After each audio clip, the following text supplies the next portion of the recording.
Hey, welcome back to Corbellic Studio. I'm Corbellic. We're going to be knocking out a little bit of a larger painting today. This is going to be a 16 by 20, and this is one of my favorite styles to do. Really have fun, and this is going to be like a funky, urban, neo-expressionism with symbols, different letterings. We're going to put a bull in there. We're going to make it into like a city background kind of art. I'm going to be doing this series for a while, maybe the rest of the week, just because it's been a while that I haven't done this series. And I think that you're really going to appreciate the spin on it, the different colors. But also I got compliments from you online saying that you like this type of style as well, and you can't wait to see a video of me doing this. So I was like, yeah, I love that, man. I would love to go back and do this type of style. So that's what's cool. That's what's also cool about doing these videos, is that certain type of art style that I might like to do, the market might not have liked it, but if you like it and seeing how I flow about it,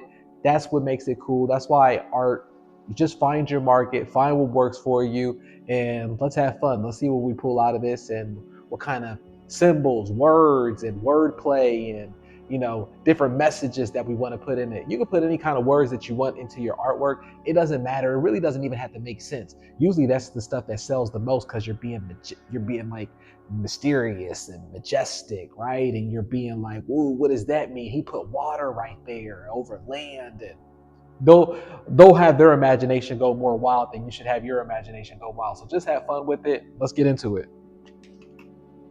All right, so I don't know if you can see the image right here. This is also one of the prompts that I pull up off of AI. It's just a reference that I'm able to put some wordplay in there. If you want to know how to do this yourself, you could just tap the link below, click into the eBay art community, and then I have a whole different prompt system, titles, and different templates on there of how you can be able to generate this art yourself. So nobody can ever say to you, "Oh, you're copying, you're stealing," or anything. No, AI generated a different format, and then we're just going to have fun with it and make it our own. All right, so let's do it.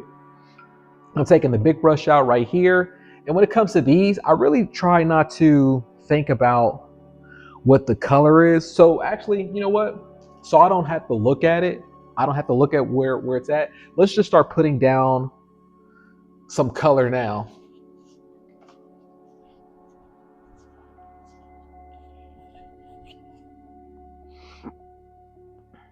Okay, look, we're just putting down some color, and we're not mixing it with any other color, and we're just being loose with it. It doesn't have to really make sense. We're just putting in some color. It'll make sense later on.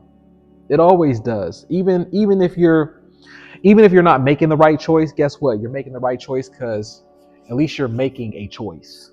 That's what I'm always talking about. You're always making the right choice as long as you're making a choice. So just say that to yourself. Like anytime you think about, oh, is it the right choice that I use this color, or if I'm right here with this or that, you're already thinking too much about it, and you're making the wrong choice if you're thinking that way, because there is no right or wrong. You're showing up. So look at this. I don't know. I don't know where this place. I don't know where this lines up at. I don't know. All I know is I'm making a choice. But you also see how when I'm using these colors, I'm not mixing them into each other. I want it to be like even that where I'm overlapping it. I don't want it to be too muddy or where it's blending. Especially when I'm doing neo-expressionism. All right, now the last color that I'm going to do is red. Because like I said, we're going to put like a bull somewhere in here. So we want to make sure that red is strong, right? You always got to have that red when you're doing these funky neo-expressionism pieces. And the thing that's cool too, when you're doing these neo-expressionism pieces that are more like urban, you don't have to have where it looks like everything is painted. You can have the strikes where it looks like it's half painted because the paintbrush didn't go all the way through. People love that incomplete look like that. Look at that. Look, we can already sell this. We're done. We're done.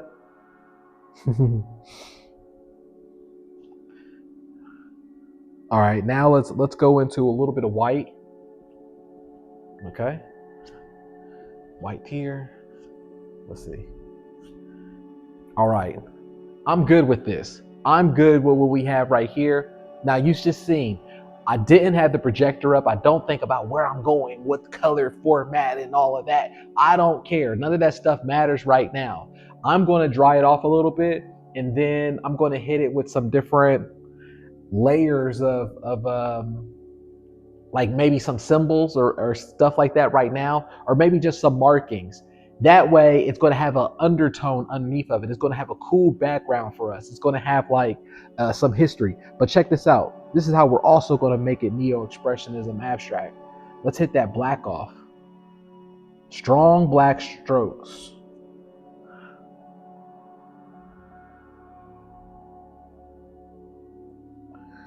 Look at this. All right. And you see what I'm doing where I'm not blending the black in with anything. I'm just having it be an overlay.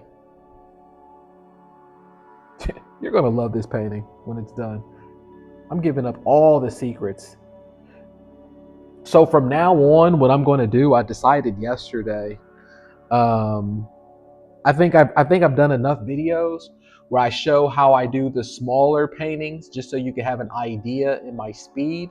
So from now on, I'm just going to be painting in these size paintings, which are 16 by 20s, because I'm really comfortable doing these. I really like doing a little bit of the larger ones, because I'm more of a physical painter. I'm more conditioned to the bigger ones. I tell you to start off small with the 14 by 11s, 12 by 16s, to save you money with the boxing of what I break down in the eBay art community. And also that in your mind, you're not going to be too overwhelmed. I don't want you to overwhelm yourself with size yet, especially how some of y'all like to still paint like gallery artists. And you're going to overthink it. I don't want you to overthink it. But for me, I'm going to just focus on this size when I'm doing these art videos with you. It's better. I feel better. I'm more lively right now. I feel good. All right, now I'm just going to hit this off with the paint gun, so that way I can go in with some. Actually, you know what? I'm gonna check this out. This is what I do sometimes too. This is a charcoal stick, right? While the paint is still wet, that way I can lock in the charcoal sticks. I'll do like linings. The lines don't even have to make sense, or they don't have to have any kind of rhyme or reason or be anything. Or you can put things in there if you want to. But I do this while the paint is wet, because it's like it has the markings in the wet paint. Okay. And look at this. You see what I'm doing? I don't know what direction I'm going to. I don't know where I'm at. I'm just putting marks in here, like Roman numerals. And then we could put land, sleep, an arrow down, the mind. Like I said, you could just put words in here that come to your mind, the first things that come to you. It doesn't have to be where it's anything in particular, or that it actually means anything. That's the thing about being an artist, is that you can do whatever you want. And you have certain people out there who think like it has to mean something, or something's deeper than what it is. And then maybe I can even put a face down here, like some eyes, head. I'll put help right here, help. Now, the cool thing about this underbody of just where we're just putting things in here is that once we start working on the principle, whatever the painting is, we can actually paint over these markings if we want to. But this makes the painting look more expensive, because people see that there's actually an underbody that you did before you worked on the painting, if that makes sense. You're going to see what I'm talking about when we pull the projector up right now. Now, when you're also dealing with the projector, you don't want to have too many dark areas, because you're not going to be able to see it too much with the projector. So now what we're going to do, I'm going to go in here on certain areas with a white right now, just to put it on top. And that's going to be the last layer, but I'm going to put it in the white in areas where I think that the principles are going to be at. So for that one, I think I am just going to pull up the projector just so I can see where our images, the bull is going to be at, and maybe the sun and some other areas. Put a little bit of white on those areas so that we can have that, and then you'll see what I'm talking about. Let's turn this off. All right, let me get a paper towel over here. All right, what do we have? Yeah, see, I can see already where I'm going to put white right here. Never be afraid to paint over some of the things that you thought were going to be good areas.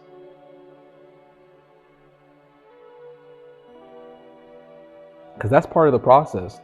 Paint over it. And your collectors will love it. Because at least you're taking a risk and you're being bold in your decisions. That you could paint over areas. It adds to it. And they don't even understand why their eyes are so drawn to it. The psychology of it. Like, you see what I'm doing? See, I'm doing the white over this area because that's where the bull is at. Right? Look, the same right here.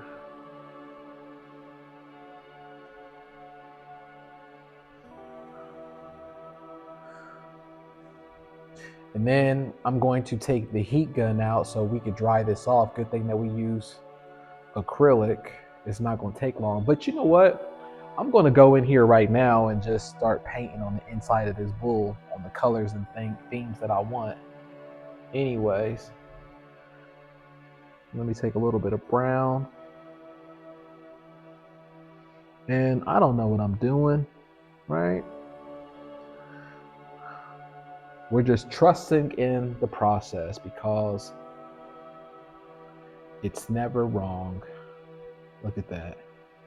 And we'll also do the same up here. Let's add some brown.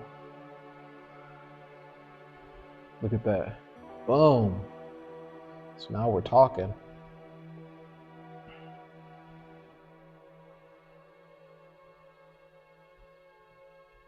Like, you see how I'm doing that?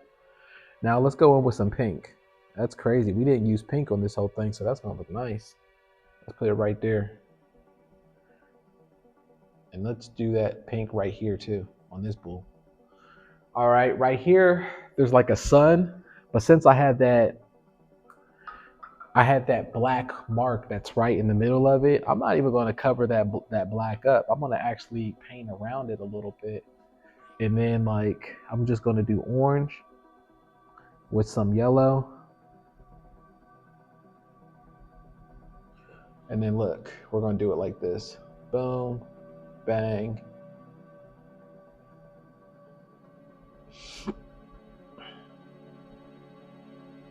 There we go.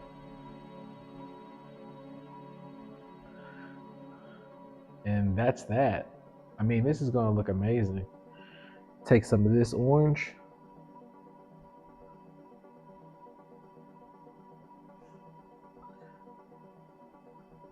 And put like a log right there, right? Or something like that. I don't know. I don't know what I'm doing. But I love doing these paintings because I don't know what I'm doing. And that's what you should do as well. Like, instead of taking yourself so serious sometimes, you know it doesn't feel good when you try to take yourself so serious. You know what I'm talking about, where it's like, you know how you're doing beautiful art that they tell you is beautiful, and you could tell through aesthetics, through your eye that is beautiful because everybody clicks the likes on it. They like it. Oh, it looks like one of those paintings that I grew up and they said is beautiful to the eye and it looks like it deserves to be in a gallery. And you do the art and you finally pulled it off. Oh, whew, it took me hours to do it. It was a challenge. And then you like how it looks, but did you like the process of like, did you feel good doing it? Most times artists won't admit that they don't feel good making the art that society says is pretty. So why do you do it? I'm at a point in my career where I don't want to create art that it feels like a challenge to my soul, or it feels like I have to fight against the grain to create it. I don't want to do it. There's no point in that. I don't care even if it's ugly or whatever that is. At least I felt good doing it. I felt like a child showing up. All right, so I'm going to dry off this because we have a lot of wet acrylic popping off right here. And then when it's dried off, then we're gonna go in with our bull up here, our bull right there, and then maybe I'll add some kind of symbol or something right there. I think that would be cool. And then we'll touch in, see what we got.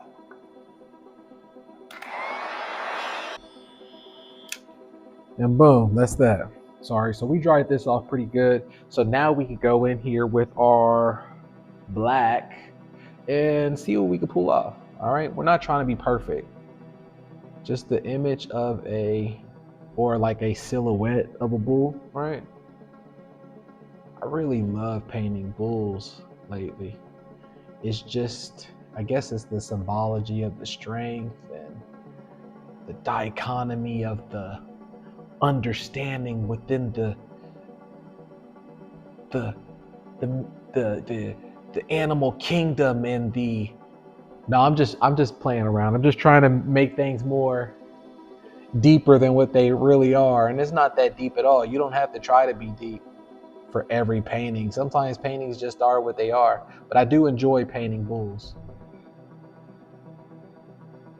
And maybe I enjoy it because I know that people enjoy it. That could be a factor too.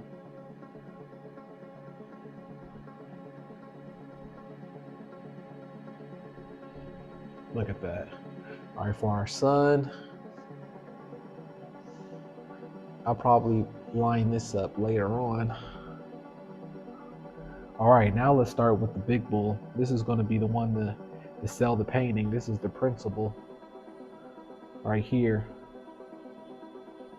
And look at this. You see how I'm just going along with the I kind of see the projector. I kind of see the idea. The cool thing too when you're doing abstraction paintings like this, right? And you have different colors, you can work off of the colors of whatever you produce. Just work off of whatever the shapes. That's why I always talk about happy mistakes, because sometimes you might do a happy mistake of a certain color or a certain design, and instead of you trying to go off of what the projector is or whatever you think it's supposed to be, go off of your own imagination to whatever that design and shape is. I had a collector recently. I did a painting, and it was like a painting like this, and the horse had 5 legs, and they sent me a message and was like, does that horse have 5 legs? I was like, yeah, isn't that cool? They were like, yeah, it is cool. Exactly. Never be afraid to be you of what the art is, because being an artist, you're able to do what you want. Now, anyone else who would probably be in that situation and scared to be themselves or whatever, be like, oh no, it was a mistake. I I actually, it was supposed to be a perfect horse. My horse could have 8 legs if I wanted to, because it's my imagination like a child.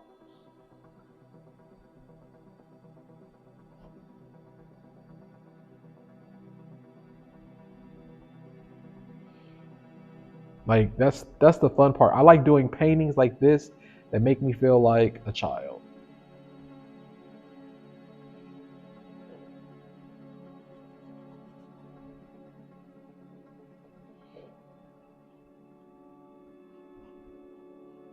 All right, let's see here, like a hoof or something like that.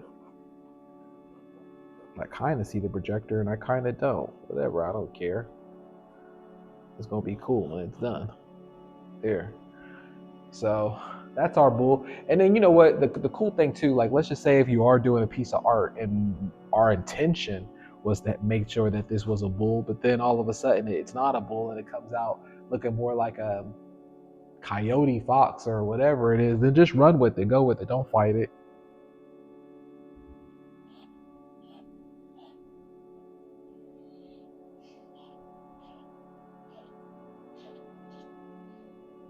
Look at that. That's so cool.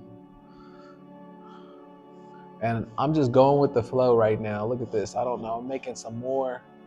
I mean, what do you think movie studios do every time a movie comes out? Every time that a movie comes out, what do they always do? They go, this actor's done his work on set. He stayed in character and he was this person. Or they say, oh, Tom Cruise did every stunt and he was, I mean, you're not saying that he didn't do this, the stunts, but if you think that he doesn't have a stunt double as well, it's just, or they'll always be like, on this movie, we went deep on set.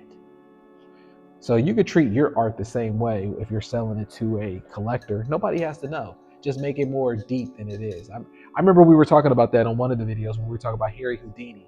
Like he's like an artist himself. He's like he was mostly a salesperson first and then a magician because he was selling people the idea that it was majestic and that it was so powerful that nobody else could do it. When really there was just a method to the madness. How he was able to perform his tricks. No one knew about it besides him and his team. And then the real magic, when I was watching his documentary, the real magic was him selling the lie. That's why in his deathbed he felt like he was a fraud. Rumor has it, because everything he did was based off of being a fraud and a lie. But I don't think there's anything wrong with that. Like, you got to sell the idea. All right, so let me dry this off a little bit, so that way I could go in there with a white pastel kind of stick, and then I could do like the eyes, the body, and I could make it more of a expressionism. All right, and like that, we dried that off. So let's start going in here with the bull. And on these, what I love is that I'm really freestyling. I'm not basing anything off of the projector besides what the proportions was.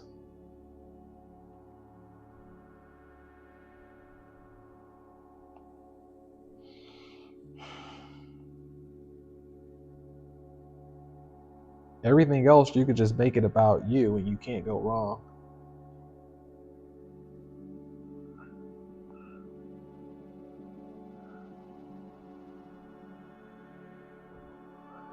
Look at this. Isn't this cool? Look, just quick marks. These are these funky abstractions. And this one we're going to put time.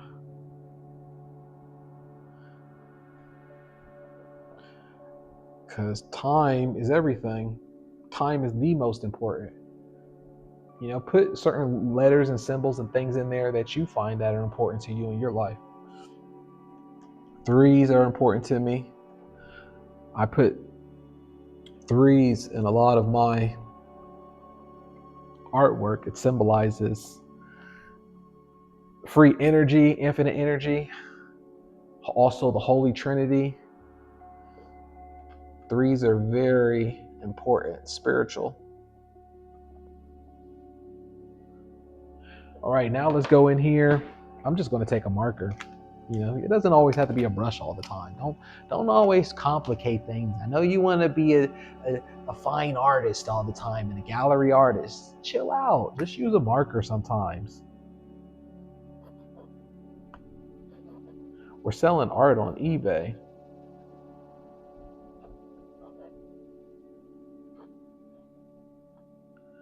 All right. I'm just trying to put like some characters in here. And then maybe some symbols as well. I'll put sold like cattle or something, right?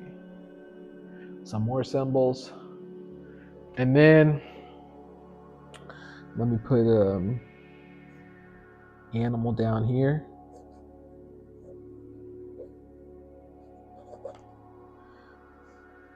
oil.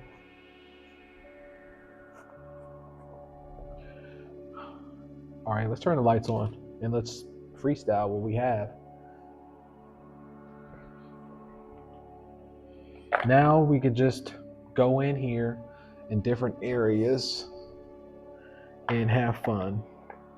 Whatever kind of symbols that you want to put or that you don't want to put, it's all up to you. But that's where we're at. And to be honest, I'm comfortable with that. I'm comfortable with this painting. Don't want to overcomplicate it and then get on to the next one. There. So look, we just did this together, 16 by 20, urban, expressionism, abstract, a bull in there, Wall Street, the sun, the earth, land, sold to the highest bidder, it's cattle. Look, if I can do it, you can do it. Don't overthink it. Have fun because, hey, someone will hate it, someone will love it. You can't please everybody, but someone will love it. All right, if you want to learn how to do this yourself and then you want to learn how to sell it on eBay so that you can make money as early as next week, click the link below, tap in so you can join and you can see how you can do this. All right, I appreciate it.